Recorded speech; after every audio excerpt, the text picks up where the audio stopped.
ॐ अज्ञानतिमिरान्धस्य ज्ञानाञ्जनशलाकया चक्षुरुन्मीलितं येन तस्मै श्रीगुरुवे नमः। श्रीचैतन्यमनोभीष्टं स्थापितं येन भूतले स्वयं रूप कदा मह्यं ददाति स्वपदान्तिकम्। वन्देऽहं श्रीगुरो श्रीयुतपदकमलं श्रीगुरून् वैष्णवांश्च श्रीरूपं साग्रजातं सहगण रघुनाथान्वितं तं सजीवं साद्वैतं सावधूतं हरिजनसहितं कृष्णचैतन्यदेवं श्रीराधाकृष्णपादान् सहगण ललिता श्रीविशाखान्वितांश्च। हे कृष्ण करुणा सिंधु दीनबंधु जगतपते गोपेश गोपिकाकांत राधाकांत नमोस्तुते।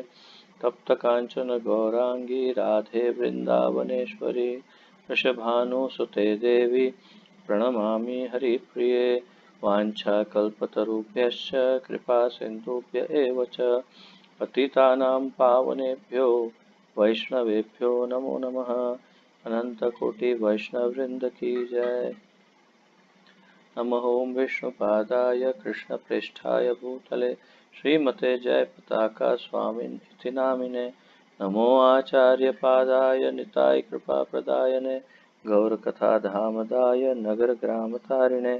नमः ओं विष्णुपादाय कृष्णप्रेष्ठाय भूतले श्रीमते भक्तिवेदांत स्वामिनिति नामिने। नमस्ते सारस्वते देवे गौरवाणी प्रचारिणे निर्विशेष शून्यवादी पाश्चात्य देशतारिणे। जय श्री कृष्ण चैतन्य प्रभु नित्यानंद श्री अद्वैत गदाधर श्रीवासादि गौर भक्त वृंद। हरे कृष्ण कृष्ण कृष्ण हरे हरे हरे राम राम राम हरे हरे। हरे कृष्ण कृष्ण कृष्ण हरे हरे हरे राम राम राम हरे हरे। हरे कृष्ण कृष्ण कृष्ण हरे हरे हरे राम राम राम हरे हरे। आप सबका स्वागत है भक्ति रसामृत सिंधु के इस अत्यंत आनंदमय ज्ञानमय शिविर में यात्रा में। और अभी हम तीसरे खंड में 41वें अध्याय तक पहुंच गए हैं। तो आज हम तीसरे खंड का तीसरे विभाग का 41वां अध्याय शुरुआत करेंगे उससे। तो आइए पढ़ते हैं। श्री भक्ति रसामृत सिंधु विभाग 3 अध्याय 41 और शीर्षक है सख्य भक्ति। आज का शीर्षक है सख्य भक्ति। तो धीरे धीरे आज हम सख्य भक्ति तक पहुंच गए हैं। आइए देखते हैं सख्य भक्ति में हमारे आचार्य हमें क्या उपदेश दे रहे हैं।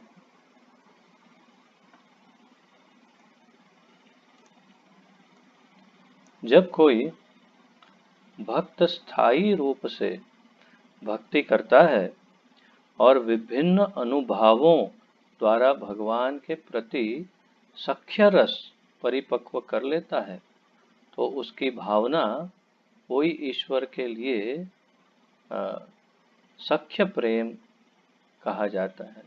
भावना को ईश्वर के लिए सख्य प्रेम कहा जाता है। तो इसे आप हाईलाइट कर सकते हैं, इसे आप चाहे तो अंडरलाइन कर सकते हैं, क्योंकि यहाँ पर सख्य जो है सख्य रस का यहाँ पर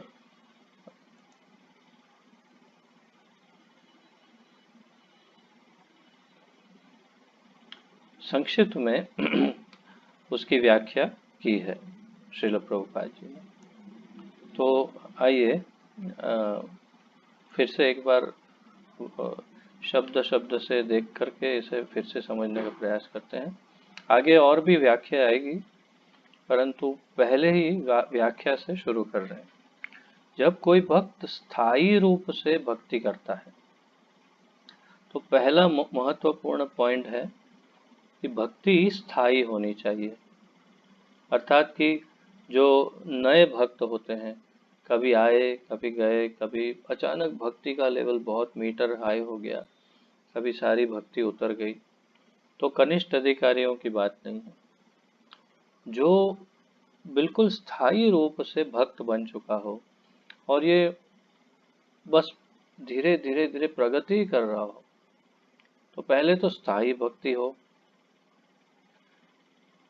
और स्थायी भक्ति रूप पहले तो स्थायी रूप से भक्ति करता है और विभिन्न अनुभवों द्वारा भगवान के प्रति सख्य रस को परिपक्व कर लेता है।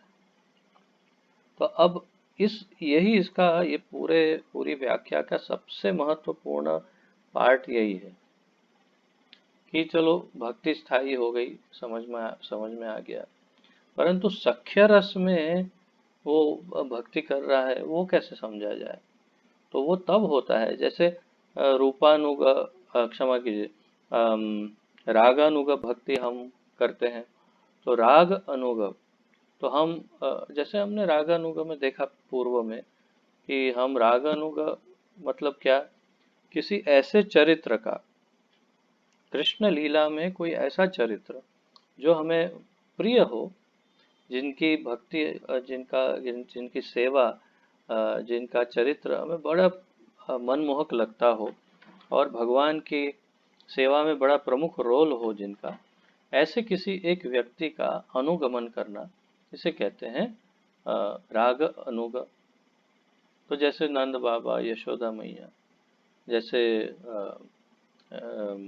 उद्धव जी, या उनके जितने भी संगीगण, उनके जिनके नाम हमने पिछले 2-3 दिनों में देखे, उनमें से कोई भी महत्वपूर्ण जो सेवक हैं, उनमें से किसी का भी अगर हम अनुगमन करते हैं तो हम वो भाव को धीरे धीरे ग्रहण करते हैं। तो इसके लिए अगर सख्य रस को डेवलप करना है तो ये महत्वपूर्ण है कि हम किसका अनुगमन कर रहे हैं, ये महत्वपूर्ण है। तो यहाँ पर इसलिए इस बात को यहाँ पर अलग से बताया है कि स्थायी भक्ति होने के बाद विभिन्न अनुभावों द्वारा भगवान के प्रति सख्य रस को परिपक्व कर लेता है। तो अनुभाव क्या है? जो भक्ति में सात्विक अथवा अलग प्रकार के जो विकार या चिन्ह या लक्षण जो उत्पन्न होते हैं शरीर में, उसे अनुभाव कहते हैं। तो कैसे अनुभाव होने चाहिए? तो अनुभाव ऐसे प्रकट हो कि जो सख्य भाव के लिए उचित हो। तो वो कैसे होंगे? पहले तो हमें ज्ञान होना चाहिए कि सख्य भाव के लिए क्या अनुभाव होते हैं। वो ज्ञान कहाँ से मिलेगा? जब हम भगवान की लीला के किसी सखा का हम अनुगमन करेंगे तो स्वाभाविक रूप से हम बिना किसी प्रयास के ही हमारे अंदर भी उसी प्रकार के अनुभाव प्रकट होने लगेंगे। आज इस पूरे चैप्टर, आज ये तो बहुत लंबा चैप्टर है, हम जितना भी करेंगे उसमें देखेंगे आप कि कैसे कैसे अनुभाव सखाओं को भी प्रकट होते हैं। आज ज़्यादा चर्चा नहीं होगी, परंतु थोड़ा थोड़ा तो बताया जाएगा। तो हमें, जैसे कोई एक मित्र आपको बड़ा प्रिय है, किसी को अर्जुन बहुत प्रिय है, तो अर्जुन का अनुगमन करें, और उसका अनुगमन करते करते करते हमारे अंदर भी एक समय पर जब हमारी राग अनुग भक्ति परिपक्व होगी तो ये जो अनुभाव हैं, लक्षण हैं, वो उत्पन्न होने लगेंगे। अच्छा, अब और महत्वपूर्ण बात इसी में कि और विभिन्न अनुभावों द्वारा भगवान के प्रति सख्य रस परिपक्व कर लेता है। तो हृदय में ये भाव स्पष्ट हो कि और ये शुरुआत में नहीं होता, धीरे धीरे धीरे धीरे धीरे होता है। जैसे एक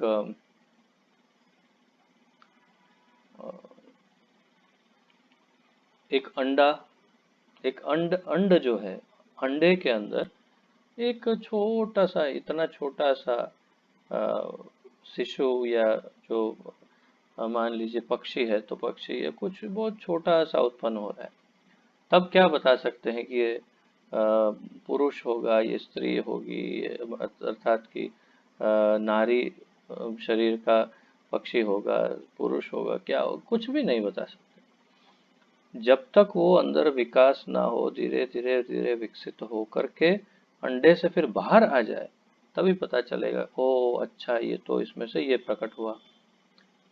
तो इसी प्रकार जब पहले शुरुआत में हमारी भक्ति शुरू होती है और विभिन्न प्रकार के अनुभव होने लगते हैं, फिर अनुभाव प्रकट होते हैं धीरे धीरे धीरे धीरे, फिर हमारी राग अनुग भक्ति धीरे धीरे धीरे आगे बढ़ती है, तब जाके कभी हम धीरे से अपने आप को पहचान सकते हैं कि हमें भगवान के साथ कैसे संबंध जोड़ना अच्छा लगेगा। क्या हमें शांत भाव में, दास्य में, सख्य, वात्सल्य या माधुर्य, कैसे हमें हम कैसे सेट होंगे भगवान के साथ, ये धीरे धीरे धीरे कालांतर में पता चलेगा। तो मान लीजिए कि आप वो स्टेज तक पहुंच गए कि जब आपको पता चल गया कि सख्य रस आपको प्रिय है, भगवान का सखा होना अच्छा लगता है, तो फिर उस रस को परिपक्व करना पड़ेगा।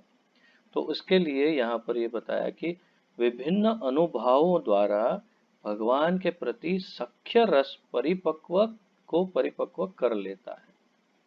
तो परिपक्व करने के लिए, रस को पकाने के लिए, सख्य रस को अनुभवों की आवश्यकता है। शरीर में विभिन्न लक्षण और अनुभवों की आवश्यकता है।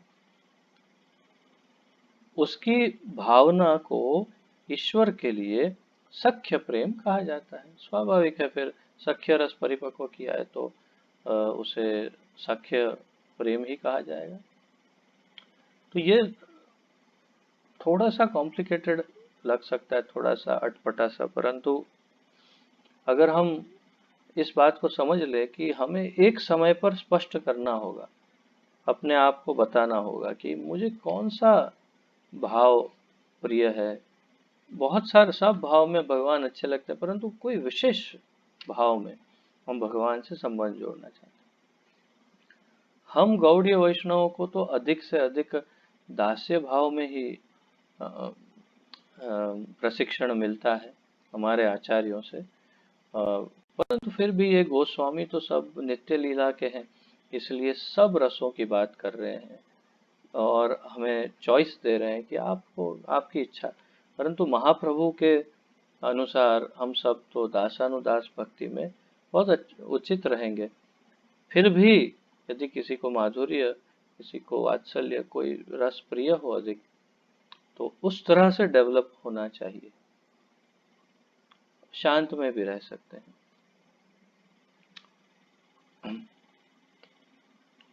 तो आगे पढ़ते हैं। ईश्वर के प्रति ऐसे सख्य प्रेम को उद्दीप्त करने वाले साक्षात ईश्वर हैं। इस लाइन को आप बहुत ही अच्छे रंग से, अच्छा अगर आपके पास रंगीन पेन हो तो अलग रंग से इसे आप हाईलाइट करिए कि ईश्वर के प्रति ऐसे सख्य प्रेम को, भगवान कृष्ण के प्रति ऐसे सख्य प्रेम को उद्दीप्त करने वाले, उद्दीपन अर्थात और ज्यादा भड़काने वाले स्वयं भगवान ही है। तो अगर स्वयं भगवान की सहायता मिलेगी तो ही सख्य प्रेम का उद्दीपन हो सकेगा, प्रज्वलित हो सकेगा, बढ़ सकेगा, भड़क सकेगा। ऐसा प्रेम प्रज्वलित करने के लिए, उद्दीप्त करने के लिए साक्षात ईश्वर अर्थात स्वयं भगवान की ही सहायता की जरूरत पड़ेगी। जब कोई मुक्त हो जाता है और परमेश्वर से अपने नित्य संबंध को जान लेता है तो साक्षात भगवान सख्य प्रेम को बढ़ाने के लिए उद्दीपन बन जाते हैं। देखिए कैसे वो उद्दीपन बनते हैं, वो बताया। जब कोई मुक्त हो जाता है और परमेश्वर से अपना नित्य संबंध समझ लेता है कि मुझे साख्य भाव में भगवान से संबंध जोड़ना है, तो उस प्रेम को बढ़ाने के लिए स्वयं भगवान ही उद्दीपन बन जाते हैं। अर्थात कि भगवान की कोई ऐसी वस्तु जिससे सख्य प्रेम हमारा बढ़ जाता है, वो स्वयं ही प्रकट होने लगती है। अर्थात भगवान स्वयं ही प्रकट करते हैं उन वस्तुओं को।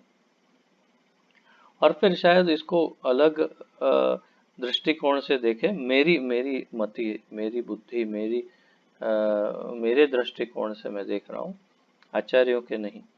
तो मुझे ऐसा भी लग रहा है कि इसमें भगवान की भी इच्छा है। अगर भगवान को लगे कि इसको मुझे अपना मित्र बनाना है, सखा बनाना है, तो फिर भगवान उसी प्रकार के उद्दीपन, उसी प्रकार के क्या कहते हैं, हमारे अंदर अनुभव प्रकट करने के लिए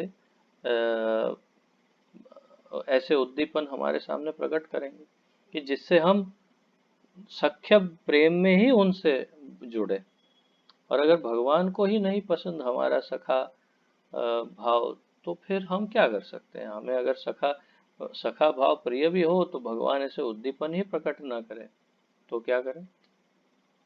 तो कहीं ना कहीं रूप गोस्वामी ये हमें इंगित कर रहे हैं कि ये भगवान की इच्छा से होता है।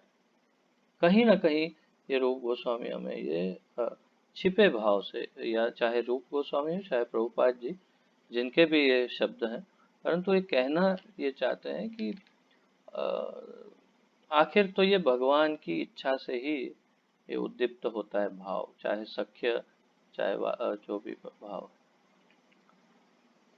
तो जैसे कि अपने ग्वाल बाल सखाओं के साथ कृष्ण कैसे रहते थे और द्वारिका में अपने मित्रों के साथ कैसे रहते थे, और हस्तिनापुर में पांडवों के साथ कैसे रहते थे, तीनों में बहुत अंतर है। तीनों में अंतर है। तीनों में उनके मैत्री व्यवहार में अंतर है और मित्रों के व्यवहार में भी अंतर है। जैसे आगे हम आज पढ़ेंगे कि वृंदावन के मित्र उन्हें अपने समान मानते थे, एक लेवल में। अर्थात कि भगवान का तो प्रश्न ही नहीं है, उन्हें अपने लेवल में मानते थे। कभी कभी ऐसा भी मानते थे कि ये थोड़ा कमजोर है ऐसा। तो एक उदाहरण आगे बहुत सुंदर उदाहरण देंगे हमें रूप गोस्वामी। गिरिराज को उठाने के बाद सब मित्र बोलते हैं कि अरे भाई, अरे लाला, तुम्हारा हाथ तो किया होगा, थोड़ी देर वो सुबाला को दे दे, थोड़ी देर छोड़ दे गिरिराज को। तो मतलब वो भगवान है, वो तो 7 दिन से उठाया हुआ है, तो भी ये नहीं समझ में आ रहा है कि भगवान, क्योंकि समझने की बात नहीं है, उनका भाव ही सखा भाव है। 4 प्रकार के फिर सखा भाव की भी बात आगे करेंगे थोड़े और विस्तार से, परंतु और द्वारिका में अलग है और पांडवों के साथ अलग सखा भाव। तो ये सारी चर्चा होगी आगे, बहुत डिटेल में, बहुत विस्तार से बहुत चर्चा होगी। परंतु आइए आगे धीरे धीरे बढ़ते हैं।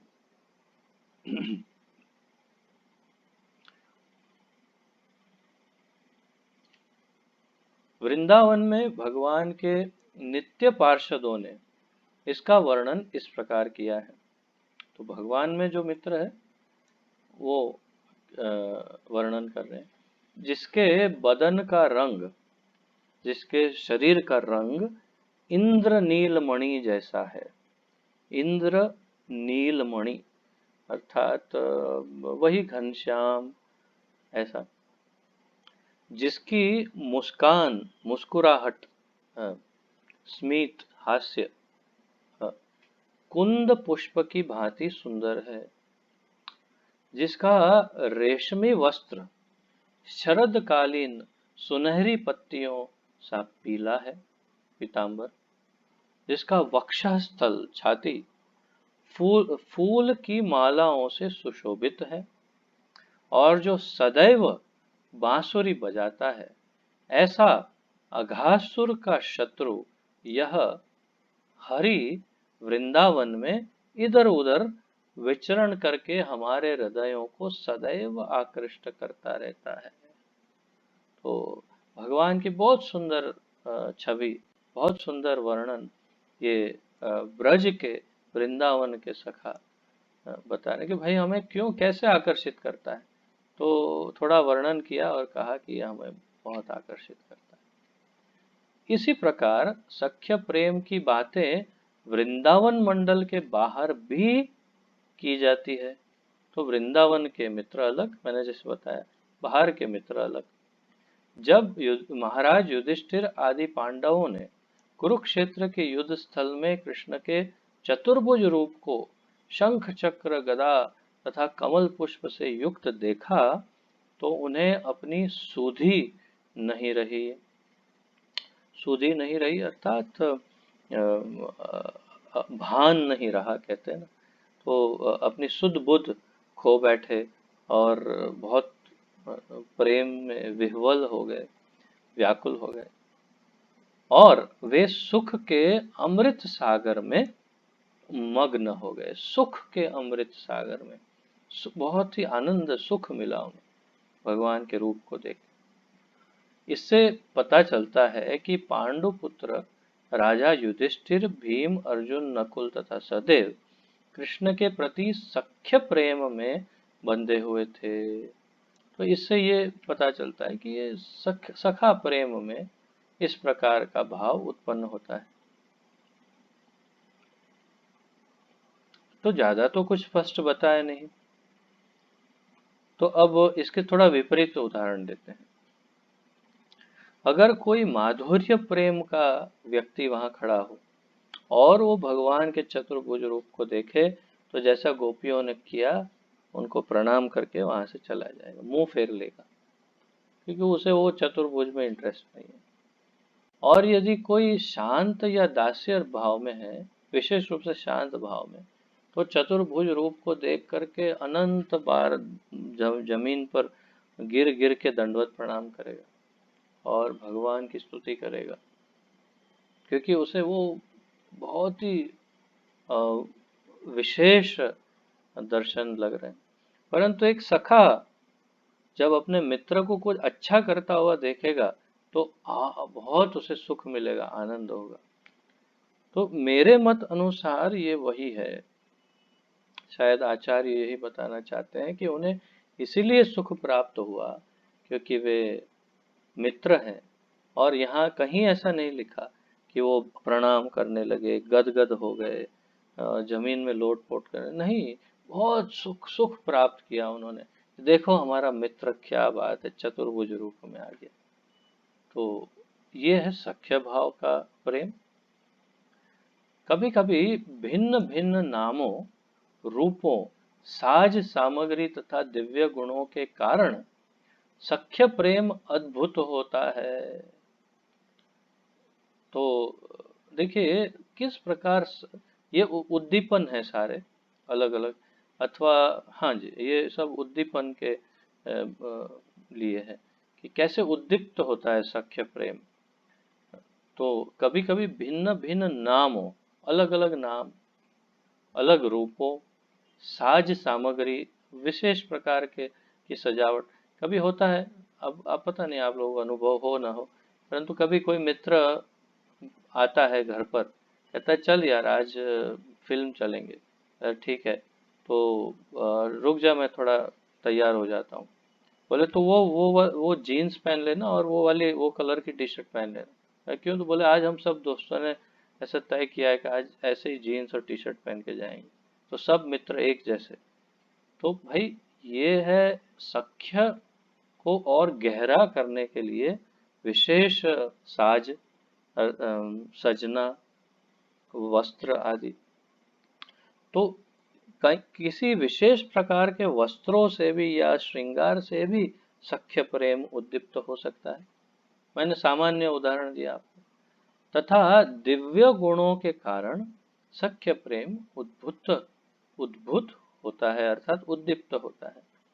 उदाहरणार्थ कृष्ण की सुंदर वेशभूषा, उनका बलिष्ठ शरीर, उनके शरीर के सर्व मंगलकारी लक्षण, उनका विभिन्न भाषाओं का ज्ञान, उनके भगवत गीता के पांडित्यपूर्ण उपदेश, उद्योग के समस्त क्षेत्रों में उनकी असामान्य प्रतिभा, उनके द्वारा पटु ज्ञान का प्रदर्शन, उनकी कृपा, उनकी बहादुरी, दंपति प्रेमी के रूप में उनका आचरण, उनकी बुद्धि, उनकी क्षमाशीलता, सभी प्रकार के लोगों के लिए उनका आकर्षण, उनका उनका ऐश्वर्य तथा उनका सुख, ये सभी सख्य प्रेम को उद्दीप्त करते हैं।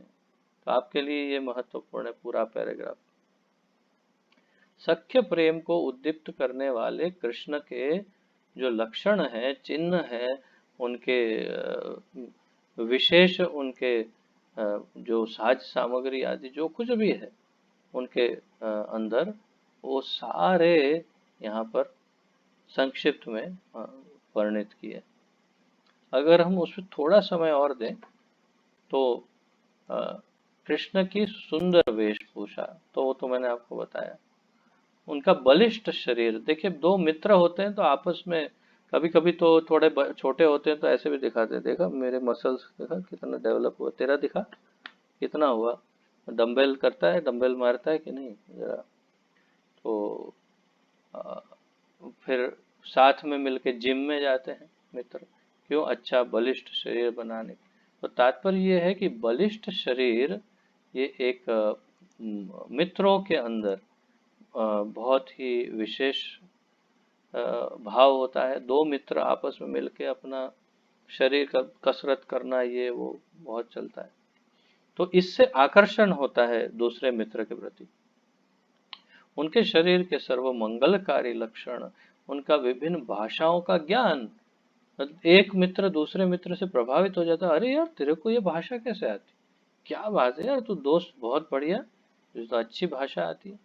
तो तात्पर्य ये है कि भाषाओं पर जो प्रभुत्व है उससे भी सख्य भाव उद्दीप्त होता है। अब माधुर्य प्रेम में यदि कोई इससे विपरीत, भगवान अगर रशियन भाषा में बात करने लग जाए तो गोपियां कहेगी, अरे काना हमारी ब्रज भाषा में बोल, ये क्या बोल रहा है तू। तो गोपियों के लिए तो ब्रज भाषा ही उपयुक्त है, उन्हें कुछ दूसरी भाषाओं से कोई प्रभावित नहीं होंगे।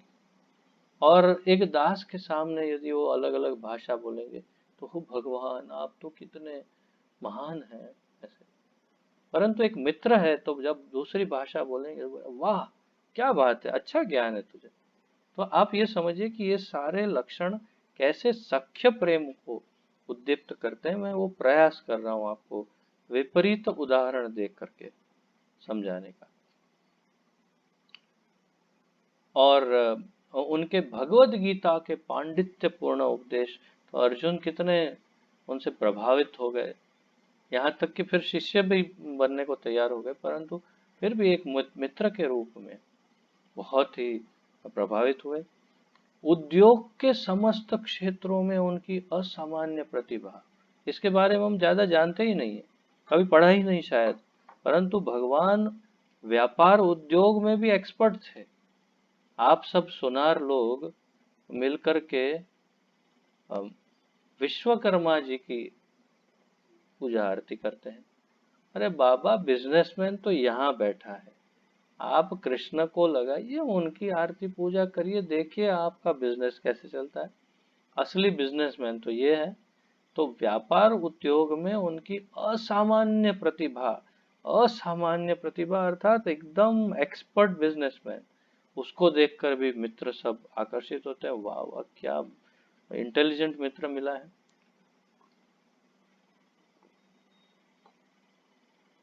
उनके द्वारा पटु ज्ञान का प्रदर्शन, बहुत ही जब जरूरत हो तब ज्ञान का प्रदर्शन कर रहे हैं।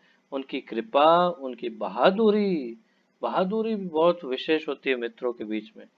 दंपत कभी बोलते, शर्त लगाते, तेरे में ताकत हो तो वहां पर वो अंधेरे में जाके दिखा, बोलते हैं इसमें क्या है, चलो जाके दिखा। तो वहां जाके आया और वाह यार मित्र, तू तो असली मित्र है मेरा, ऐसे ही वीर मित्र चाहिए हमें। तो बहादुरी दंपति प्रेम के रूप में उनका आचरण, क्योंकि एक मित्र यदि उसका आचरण, उसका चरित्र ठीक ना हो तो दूसरे मित्र छोड़ देते हैं कि यार इसका चरित्र ठीक नहीं है, अच्छा नहीं है। परंतु जो अपने दंपति जीवन में अपने परिवार को, पत्नी को बहुत सम्मान पूर्वक बहुत अच्छे से रखते हैं, तो मित्र भी सब आकर्षित होते हैं। बहुत अच्छा, ये बहुत सुशील व्यक्ति है, हमारे मित्र बनने के लायक। तो दंपति प्रेम के रूप में उनका आचरण, उनकी बुद्धि, उनकी क्षमाशीलता, सभी प्रकार के लोगों के लिए उनका आकर्षण, और उनके ऐश्वर्य तथा उनका सुख, ये सभी सख्य प्रेम को उद्दीप्त करते हैं। तो जितना मैं अल्प बुद्धि में जितना आया उतना आपको समझाने का प्रयास करता रहा। अब आगे बढ़ते हैं। वृंदावन में कृष्ण के पार्षदों को देखकर सख्य भाव का उद्दीपन भी अत्यंत स्वाभाविक है, क्योंकि उनके शारीरिक स्वरूप, उनके गुण तथा उनके वस्त्र सभी कुछ कृष्ण के ही समान होते हैं। तो भगवान, ये भी अब मेरे ख्याल से अंडरलाइन कर लें जैसा पॉइंट है कि तीन वस्तुएं जो भगवान के समान होती हैं। कौन सी तीन वस्तुएं हैं ये जो भगवान के समान बताई है? उनके शारीरिक, उनके शारीरिक स्वरूप, उनके गुण और उनके वस्त्र, उनको एक भगवान के समान बताया। ये पार्षद कृष्ण की सेवा में रहकर सदैव प्रसन्न रहते हैं और सामान्यतया वयस्य अर्थात समान आयु वाले कहे जाते हैं। तो इसे आप अंडरलाइन करिए, क्योंकि ये वयस्य सब शब्द जो है वो आगे कई बार रिपीट होगा, बहुत बार, बारंबार इसे रिपीट करेंगे आचार्य हमारे। तो वयस्य शब्द का अर्थ यहाँ पर समझाया है, तो इसीलिए मैं आपसे अंडरलाइन करवा रहा हूँ। तो ये पार्षद कृष्ण की सेवा में रहकर सदैव प्रसन्न रहते हैं और सामान्यतया वयस्य, वय अस्य, तो उसके जैसी आयु, उसके जैसी उम्र, यथा समान अर्थात समान आयु वाले कहे जाते हैं। तो जब भी वयस्य कहे तो भगवान के समान सब है, उनकी समान आयु वाले। क्यों? भगवान आए उसके आगे पीछे आए, और भगवान गए बस उसके आगे पीछे सब चले गए। उनकी लीला के लिए आए तो उनकी लीला के लिए तो समान आयु में ही रहेंगे। तो ये वयस्य कृष्ण द्वारा संरक्षण के प्रति पूर्णतया विश्वस्त रहते हैं, उनको विश्वास होता है अवश्य रक्षिबे कृष्ण।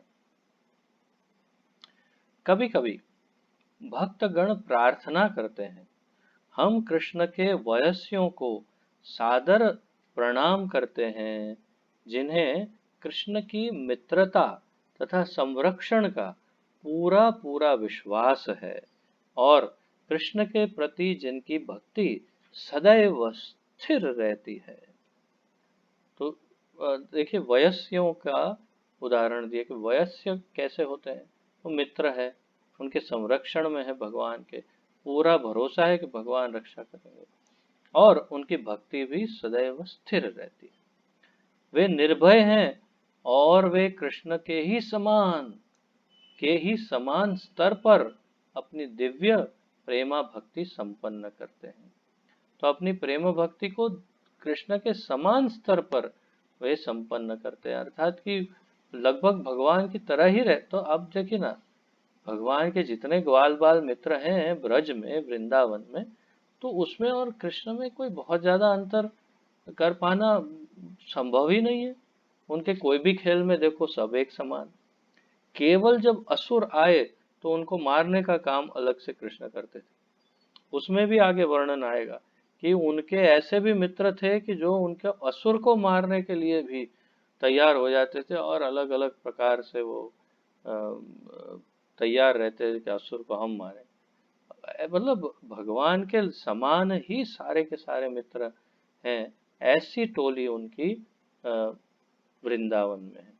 परंतु बाकी जगह पर ऐसा नहीं है। जैसे द्वारिका में उनके मित्र शायद उस स्तर पर नहीं है जैसे भगवान है।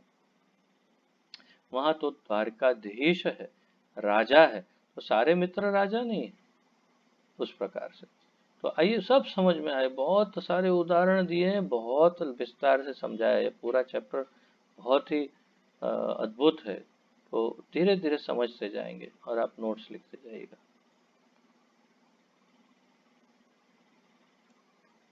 ऐसे नित्य वयस्य वृंदावन मंडल से परे द्वारका तथा हस्तिनापुर जैसे स्थानों में भी पाए जाते हैं।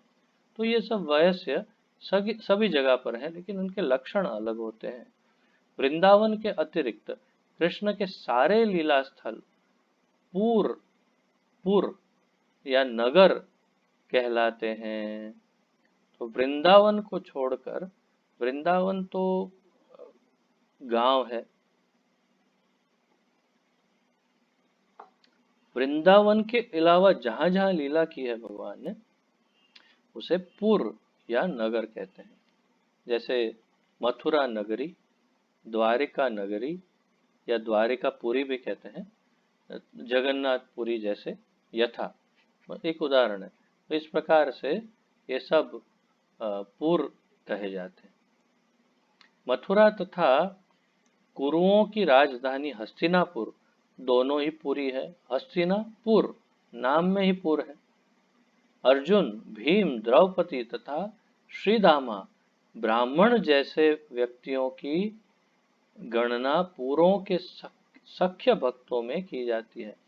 तो पूर्व की, देखिए अब बहुत स्पष्ट रूप से दो भेद यहाँ हो रहे हैं।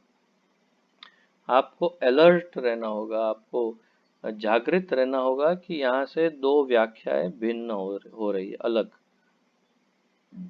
क्षमा कीजिए। पूर्व के मित्र और गांव वृंदावन के मित्र, ब्रज के, दोनों अलग।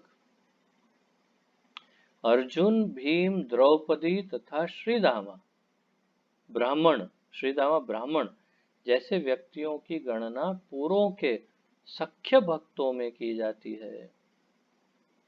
तो वास्तव में मैं थोड़ा कंफ्यूज हो गया था इसमें कि श्रीदामा ब्राह्मण की सुदामा ब्राह्मण, क्योंकि वास्तव में सुदामा ब्राह्मण पूर्व में रहते थे और वो उनके मित्र थे। परंतु मैंने देखा कि फिर मैं ओरिजिनल भक्ति रसामृत सिंधु के संस्कृत श्लोक देख रहा था, तो रूप गोस्वामी ने भी श्रीदामा ही लिखा हुआ है। तो शायद हम जानते ना हो, श्रीदामा नाम के कोई ब्राह्मण किसी नगर में भी रहते हो जो उनके मित्र हो, ऐसा हो सकता है। जो भी हो, परंतु ये जितने अर्जुन, भीम, द्रौपदी, श्रीदामा, ये पूरों के सख्य भक्तों में है, ये गांव के सख्य, इसलिए इनका भाव थोड़ा अलग है। कहीं ना कहीं इसमें ये मिश्रण है कि हाँ, ये बहुत बिल्कुल एक लेवल पर नहीं है ये मैत्री, मित्रता। पांडवों ने, जैसे अर्जुन ने भगवत गीता में कह दिया एक समय पर, शिष्यस्ते हम शाधिमाम त्वाम प्रपन्नम, मैं तुम्हारा शिष्य हूँ और तुम्हारी शरण में आया हूँ। तो भगवान की भगवत्ता को स्वीकार कर लिया। परंतु एक मित्र जो है, वो चाहे मित्र कुछ भी कर ले, उसे आनंद मिलेगा, लेकिन वो उसे भगवान स्वीकार करके उसके चरणों में नहीं गिरेगा। तो मैत्री भाव में ये अंतर है। तो इस बात को थोड़ा हमें समझना होगा। पांडवों ने कृष्ण के सानिध्य का जिस प्रकार भोग किया, देखिए भगवान के सानिध्य का भोग भक्त करते हैं, भोग करते हैं, आनंद लूटते हैं जब भगवान के साथ रहते हैं। हम तो कल्पना ही कल्पना कर सकते हैं, हम कैसे भोग सकते हैं। हम तो केवल कल्पना करके भोग कर सकते हैं कि फिर भी वो आनंद तो हम कैसे प्राप्त कर सकते हैं? आप सोचिए तो सही, कि आपके परम मित्र भगवान कृष्ण हो, आहा, तो क्या अद्भुत। हमारा तो पता है, देखिए बोलते मेरे थोड़े से रोंगटे खड़े हो गए कि भगवान मित्र हो, ये कैसा संभव? तो अगर वास्तव में जिनके मित्र हैं भगवान, उनके तो कैसे, अब आगे बताएंगे अर्जुन कैसे उनसे वो कितने अद्भुत ढंग से अर्जुन उनके साथ अ, जो है व्यवहार करते थे, बहुत अद्भुत है। सुनते हैं आगे। तो पांडवों ने कृष्ण के सानिध्य का जिस प्रकार भोग किया, उसका वर्णन इस प्रकार है। जब श्री कृष्ण कुरुओं की राजधानी इंद्रप्रस्थ में पधारे, तो महाराज युधिष्ठिर तुरंत बाहर निकले और उन्होंने उनका सिर सूंघा। जो कल मैं आपको बता रहा था ना कि जो वरिष्ठ हैं, वो अपने जो कनिष्ठ हैं उनके सिर सूंघते हैं, उनको आलिंगन करते हैं, फिर उनका सिर सूंघते हैं। तो इसलिए हमेशा शैम्पू करके धो के रखना चाहिए बाल को। वैदिक प्रथा के अनुसार जब कोई छोटा व्यक्ति अपने से वयोवृद्ध के चरण स्पर्श करता है, तो वयोवृद्ध अपने से छोटे छोटों का सिर सूंघते हैं। ये बड़ा महत्वपूर्ण, अभी आजकल ऐसे दिखाई देता नहीं। इस्कॉन में मैं देख रहा हूँ जो बहुत ही सीनियर भक्त हैं, वो ऐसा करते हैं। बहुत कम, वो भी सब नहीं, परंतु ऐसा करते हैं। इसलिए मैं थोड़ा चौकन्ना रहता हूँ, प्रयास करता हूँ कि जब मंदिर जाएं तो अच्छे से बाल वाल साफ हो, क्योंकि कभी अ, अचानक, आप समझ रहे हैं ना, कल जैसे मैं बता रहा था, तो उनको चक्कर आके वो गिरने नहीं चाहिए, बस मूल बात वो है। तो हमें और उनको ऐसा भी नहीं लगना चाहिए कि ये प्रथा बंद करनी चाहिए, अभी ऐसे ही ऐसे बास वाले लोग आ जाते हैं। तो इसके पीछे क्या साइंस है, वो ढूंढना पड़ेगा। वो ढूंढना पड़ेगा कि क्या साइंस है इसके पीछे, क्या वैज्ञानिक कारण हो सकता है जिसके वजह से हमारे शास्त्रों में इसका वर्णन है। और अ, हमारे पूर्वज क्यों ऐसा करते थे वैदिक काल में? तो इसके पीछे कुछ न कुछ रहस्य छुपा होगा, उसे थोड़ा छानबीन करनी चाहिए कि क्यों भाई सर ही सूंघते थे। इससे क्या कुछ तो कारण होगा ही, ऐसे तो हो ही नहीं सकता कि केवल बस सूंघने के लिए, ऐसा तो नहीं हो सकता। तो वो थोड़ा छानबीन करनी पड़ेगी। देखते हैं कभी समय मिले छानबीन करेंगे। तो आगे बढ़ते हैं। इसी प्रकार अर्जुन तथा भीम ने कृष्ण का आलिंगन अतीव हर्ष पूर्वक किया, जबकि नकुल तथा सदेव ने छोटे होने के कारण आंखों में अश्रु भरकर कृष्ण के चरण कमल छुए और प्रणाम किया। अब देखिए, पांचों का अलग प्रकार का मिलन है कृष्ण से। युधिष्ठिर ज्येष्ठ भ्राता है, उनके भी ज्येष्ठ भ्राता है कृष्ण के भी, इसलिए भगवान ने उनके चरण छुए और उन्होंने अपने भगवान का सिर सूंघ करके उन्हें आशीर्वाद दिया। और अर्जुन और भीम दोनों कृष्ण के लगभग सेम। भीम फिर भी थोड़े बड़े हैं भगवान से, तो भगवान उनको आदर से बुलाते हैं, लेकिन फिर भी मित्र जैसे हैं। तो कृष्ण और भीम और कृष्ण और अर्जुन, ये एक समान लेवल पर होने से मित्र हैं, और इसीलिए एक दूसरे को आलिंगन करते हैं, कोई एक दूसरे को प्रणाम नहीं करते, एक लेवल पर है। और नकुल और सदेव छोटे हैं, तो उन्होंने अपने बड़े भाई कृष्ण को प्रणाम किया और आंखों में आंसू भर करके उनको प्रणाम किया, भाव पूर्वक बड़े भाई के प्रति जैसा भाव प्रकट करते हैं। तो इस तरह पांचों पांडव ने दिव्य रस में कृष्ण की सख्य मैत्री का आनंद उठाया। पांचों पांडव में अर्जुन कृष्ण के अधिक घनिष्ठ हैं। उनके हाथों में गांडीव, अब देखिए अर्जुन का वर्णन करेंगे हमारे आचार्य।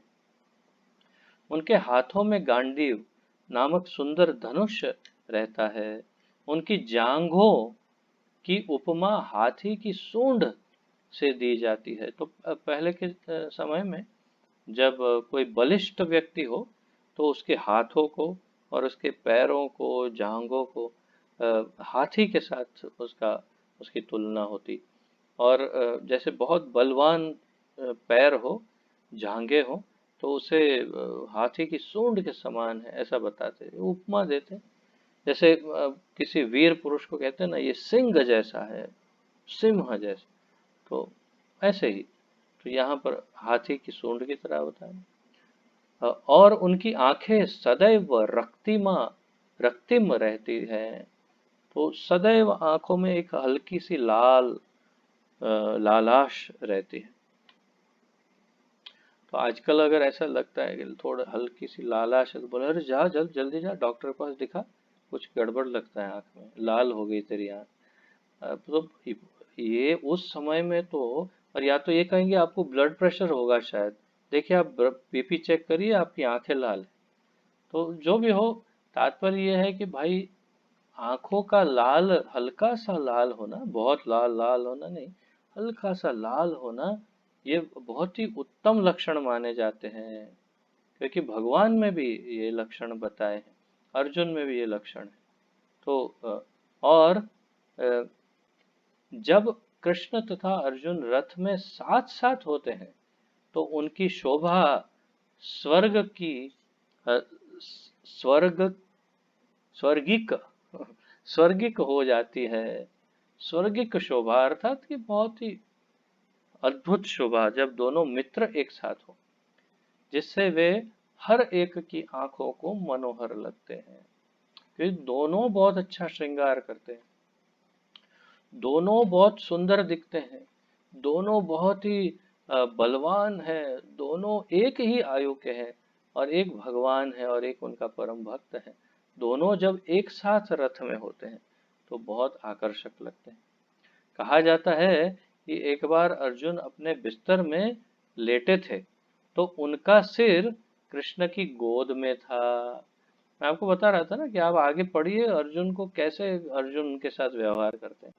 अरे भाई, भगवान को बिठा दिया उनकी गोद में, अपना सर रख के लेट गए। आप बताइए क्या हिम्मत है। अब एक जो सखा भाव में है वही तो ये कर सकते हैं, और कौन कर सकते हैं। और भगवान भी अपनी भगवत्ता प्रदर्शित नहीं करते, वहां उसको नहीं बोलते कि सर्वधर्मान परित्यज्य माम एकम शरणम व्रज। तो वो बोलता है अभी तो सोने दे मेरे को। तो उस टाइम पे सखा भाव है, मित्र का भाव है। तो उस टाइम पे कोई उपदेश चलेगा नहीं। दो मित्रों में उनकी गोद में सर रख के सो गए, और वे आनंद से कृष्ण से बातें तथा हास परिहास कर रहे थे। तो जैसे दो मित्र हास परिहास अर्थात मजाक करते हैं, जोक्स करते हैं, एक दूसरे को की मजाक उड़ाते हैं, तो इस तरह से वो कृष्ण से बात कर रहे थे।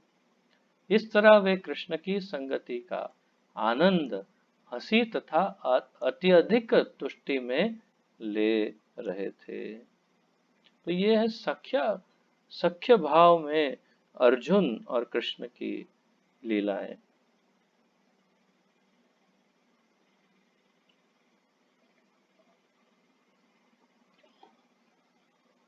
जहाँ तक वृंदावन के वासियों का संबंध है, वे यदि कृष्ण को क्षण भर भी नहीं देखते तो अत्यंत दुखी हो उठते हैं। वृंदावन के वासियों की स्तुति एक भक्त इस प्रकार करता है, कृष्ण के वयस्यों की जय हो, जो अपनी उम्र, गुणों, लीलाओं, वस्त्र तथा सौंदर्य में कृष्ण के ही समान है। वे ताड़पत्रों से बनी अपनी वंशियों को बजाने के आदि हैं, और उन सबों के पास जो महर्षि श्रृंग हैं, वे क्षमा कीजिए मैंने गलत पढ़ा, महर्षि नहीं महिष श्रृंग है। महिष श्रृंग अर्थात भैंस का सिंह है। तो और उन सबों के पास जो महिष श्रृंग है वे कृष्ण के ही श्रृंग की भांति इंद्रनील मणि तथा सोने और मूंगे से जटित हैं। तो सब भगवान जैसे ही तैयार होते हैं, भगवान जैसे ही कपड़े पहनते हैं, सबके पास बंशी है, सबके पास भैंस के सींग है बजाने के लिए, वो भी उनको उनका श्रृंगार भी भगवान की तरह ही किया है कि जैसे उस पे मणि लगाए हैं और सब। तो सब एक जैसे दिखते हैं, सब एक समान मित्र हैं, सबकी वेशभूषा एक जैसी, सब जीन्स टी शर्ट में, तो वैसे ही सब एक समान। वे सभी सदैव कृष्ण की भांति हर्षित रहते हैं। श्री कृष्ण के ये यशस्वी तथा सदैव हमारी रक्षा, हाँ साथी, हाँ ये यशस्वी साथी सदैव हमारी रक्षा करे। श्री कृष्ण के ये यशस्वी साथी सदैव हमारी रक्षा करे, ऐसी प्रार्थना वो भक्त कर रहे हैं। तो अब यहाँ देखिए विशेष विलक्षण बात यह है कि भगवान के मित्रों से ये प्रार्थना कर रहे हैं भक्त, सहायता के लिए, रक्षा के लिए। भगवान से नहीं कर रहे, भगवान के मित्रों से, क्योंकि सब एक समान ही है। अगर हमने किसी भी सुबाला, मधुमंगल, सुदामा, श्रीदामा किसी को भी प्रार्थना की कि हमारी रक्षा करो, भगवान ही दौड़ के आएंगे, क्योंकि ये इतने प्रिय मित्र हैं, उनका नाम सुनते ही भगवान अलर्ट हो जाएंगे, अरे मेरे मित्र को कौन पुकार रहा है, और भगवान ही स्वयं, अरे मेरे मित्र का कोई शरणागत है, भक्त है, अरे इसकी रक्षा तो मेरा ही दायित्व है। तो वो अपना दायित्व समझ करके भगवान ही उनकी रक्षा करेंगे।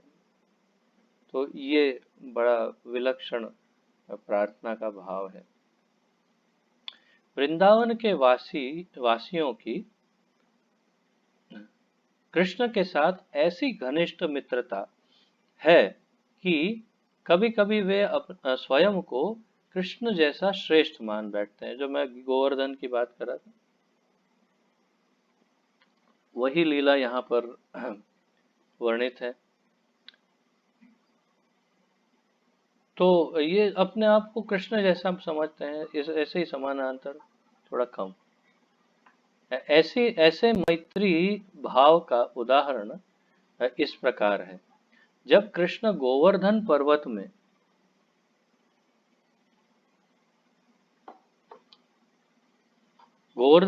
को अपने बाएं हाथ से ऊपर उठाए हुए थे, तो वयस्यों ने कहा, वयस्यों उनके मित्रों ने कहा, हे मित्र, आप पिछले 7 दिन और रात से खड़े हैं और तनिक भी आराम नहीं कर पाए, यह हमारे लिए अत्यंत कष्टदायक है। मित्र सब कह रहे हैं, क्योंकि हम देखते हैं कि आपने बहुत ही कठिन काम ले रखा है, अतएव हम सोचते हैं कि आप इस प्रकार से पर्वत धारण किए हुए खड़े न रहें, आप इसे सुदामा के हाथ में दे सकते हैं।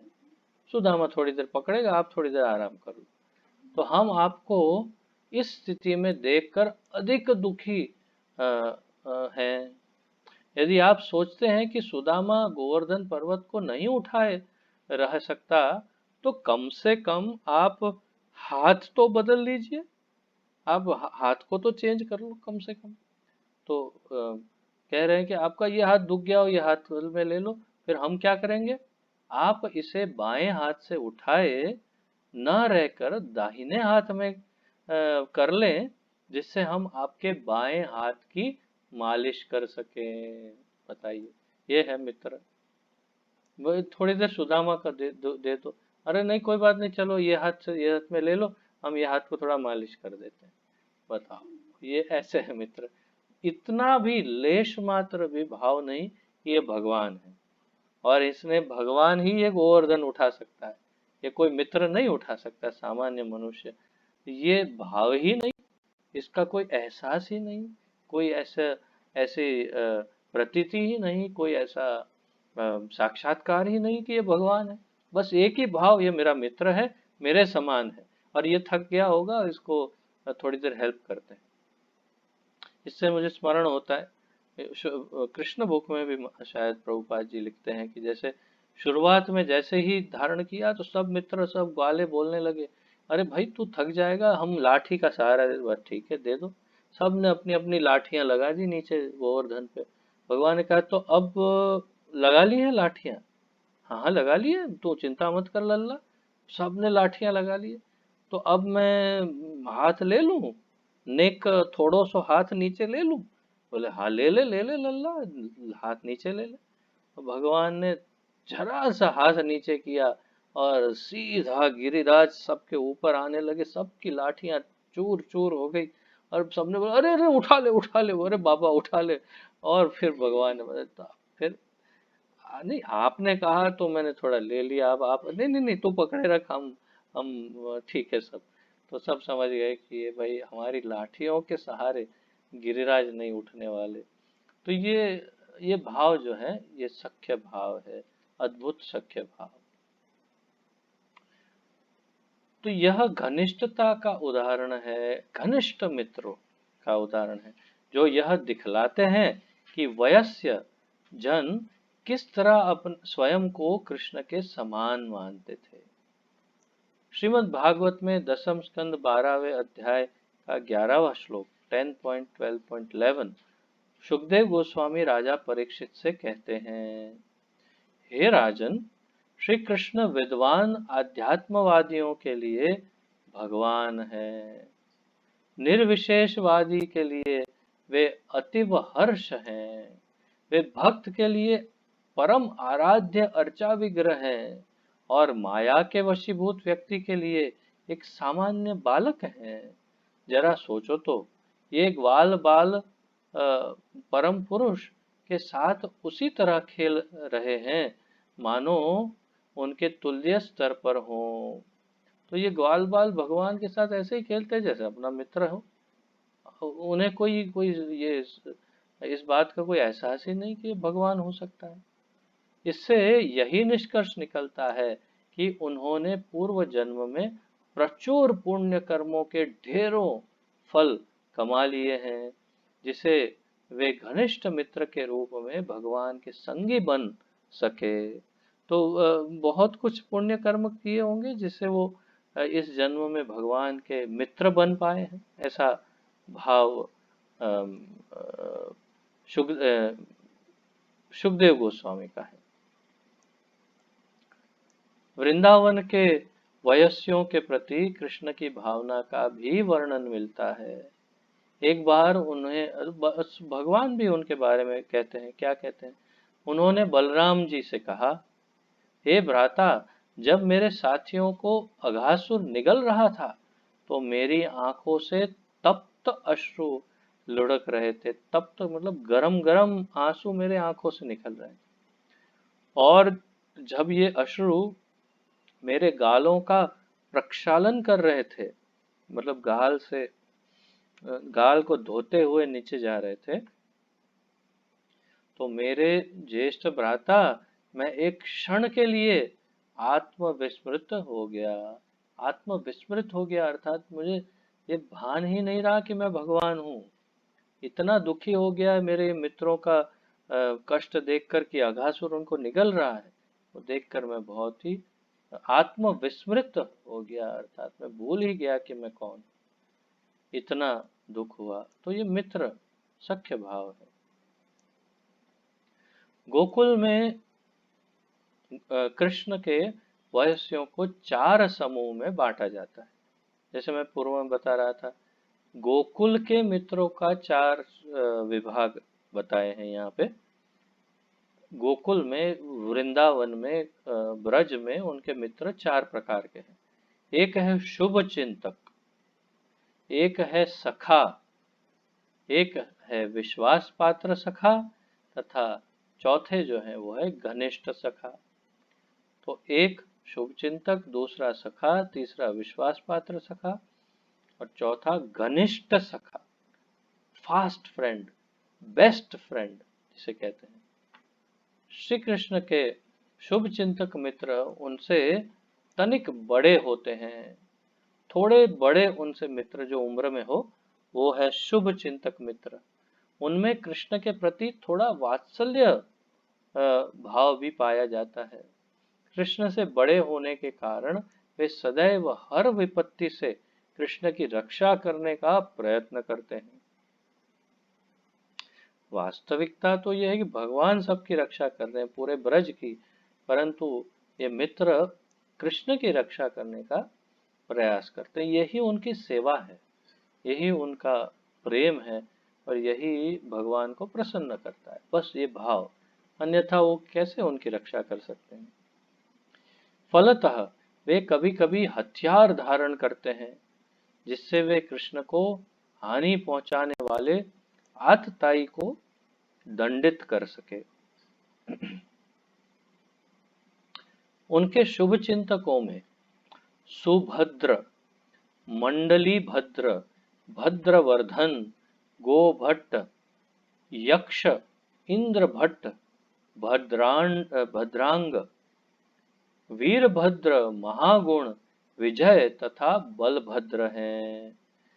वे सदैव कृष्ण से बड़े होने के कारण उनके कल्याण की कामना करते हैं। तो ये सारे कृष्ण के उम्र में बड़े मित्र हैं, जो भगवान को रक्षण अर्पण करते हैं। यहाँ सुभद्र के सामने एक स्टार लगा के प्रभुपाद जी ने नीचे कहा है कि इससे कृष्ण की बहन सुभद्रा का भ्रम नहीं होना चाहिए, क्योंकि इंग्लिश में जब लिखते हैं सुभद्र या सुभद्रा, तो दोनों का स्पेलिंग एक समान ही होता है। SUBHADRA,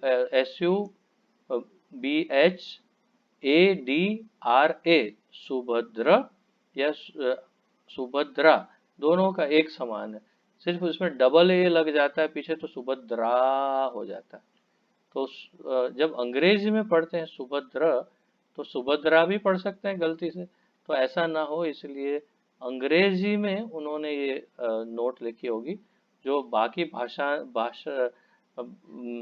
अनुवादकों ने भी ऐसे ही उस नोट को भी अनुवाद कर दिया है, परंतु स्पष्ट है सुभद्र है, सुभद्रा नहीं है। ये कोई मित्र है उनका।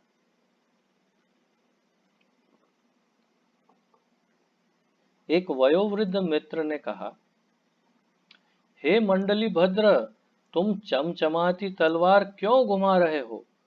क्या तुम अरिष्टासुर को मारने जा रहे हो?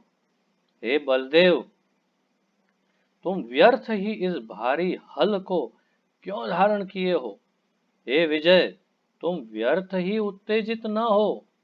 हे भद्रवर्धन, इस प्रकार गरजने तरजने की आवश्यकता नहीं है। यदि ध्यान से देखोगे तो पता लगेगा कि यह केवल गोवर्धन पर्वत के ऊपर गरजने वाला एक बादल है। यह अरिष्टासुर नहीं है, जिसे तुम लोगों ने सांड जैसा समझ रखा है। तो एक समय ऐसा हुआ कि गिरिराज के ऊपर एक विचित्र सा बादल मंडरा रहा था। दूर से उस बादल को देखकर ऐसा लगा जैसे कोई बड़ा विशालकाय सांड आ रहा हो। तो सब ने अपने अपने हथियार निकाले और तैयार करने लगे। क्यों, अरे अरिष्टासुर आ गया, आज इसको मार देते हैं। क्यों? कृष्ण की रक्षा के लिए।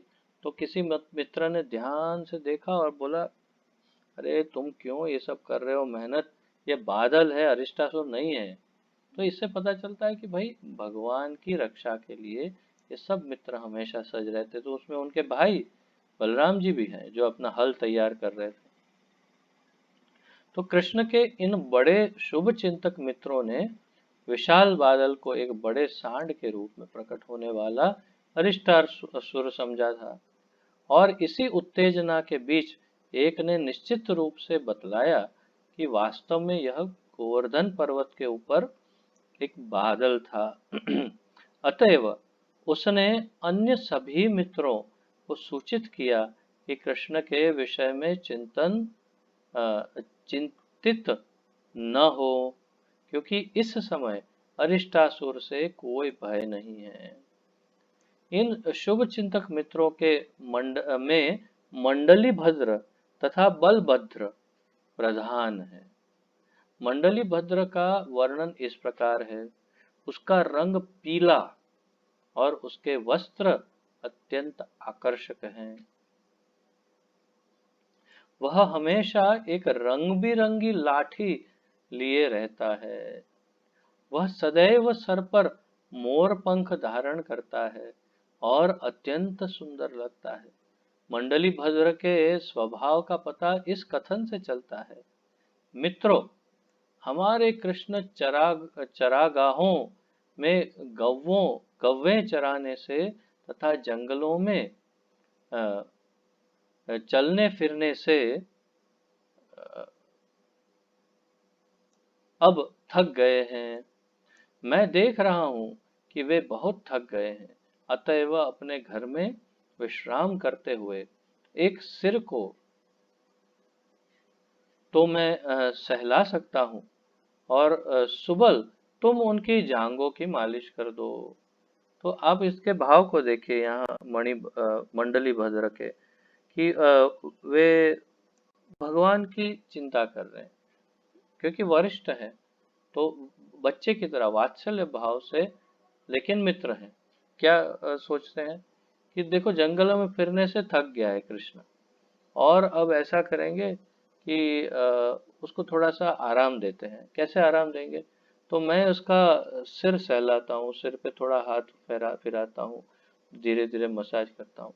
और सुबल को बोलते, सुबल तुम ऐसा करो, तुम उनके पैरों को थोड़ा मसाज करके दो, उनको जांघों को आदि को थोड़ा मालिश करो, तो उसकी थकावट उतर जाएगी कृष्ण की। तो इनका भाव देखिए, इनका भाव वात्सल्य पूर्वक मैत्री का भाव है मंडली भद्र का।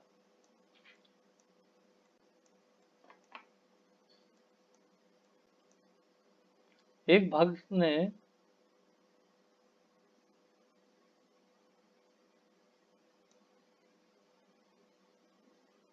तो मुझे लगता है यहाँ पर आज विराम लेना है। तो क्योंकि ये इसका तो ये बहुत लंबा है, लंबा चलता ही जाएगा, चलता ही जाएगा, चलता ही जाएगा, बहुत लंबा चैप्टर है। तो इसलिए हमारे पास पर्याप्त समय है। अब बलदेव जी का वर्णन है यहाँ पर। बलराम जी के बहुत सुंदर सब जो उनके अलंकार, उनके कपड़े, ये सब बहुत सारे बहुत अच्छा वर्णन किया है और समझाया है। तो ये सब हम कल इसको देखते हैं। आज विराम ले लेते हैं। तो किसी का कोई प्रश्न आदि हो तो पूछ सकते हैं, अन्यथा हम विराम लेंगे। किसी का कोई प्रश्न है? आज तो बहुत अच्छा है, समदर्शी प्रभु वापस आ गए हैं, बहुत ही आनंद की बात है। तो वहाँ पर क्वारंटाइन में होंगे मेरे ख्याल से। हाँ,